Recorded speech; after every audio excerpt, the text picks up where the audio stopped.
Major setback for Trump. Judge disables asylum restrictions. Here's what you should know.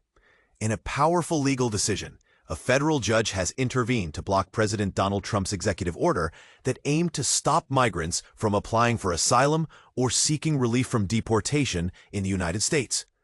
This ruling has dealt a significant blow to Trump's immigration agenda during his efforts to tighten controls at the border. U.S. District Judge Randolph Daniel Moss, appointed by former President Obama, declared on Wednesday that Trump's proclamation from January 20th, which aimed to prevent all migrants involved in what the president termed an invasion across the southern border from seeking asylum, was beyond his legal powers. This judgment came in response to a lawsuit supported by the ACLU and several migrant advocacy organizations, along with 13 asylum seekers earlier this year. In February, these groups had requested the court to block Trump's proclamation, labeling it as not only unlawful, but also without precedent. Judge Moss emphasized that the president does not possess the constitutional authority to override existing federal immigration laws. Here's where it gets controversial.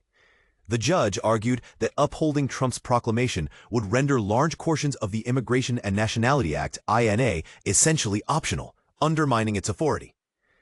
To allow this order to stand without challenge would set a dangerous precedent.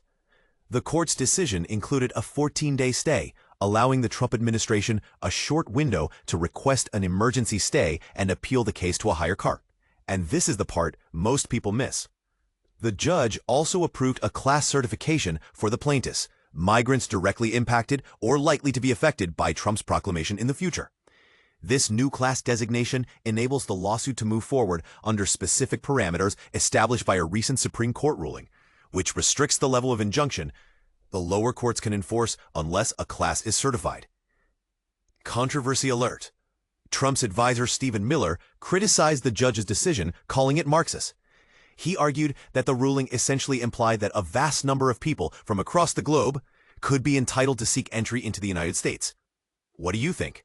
Do you agree with the judge's interpretation of presidential powers over immigration, or should the executive branch have greater flexibility in enforcing its policies?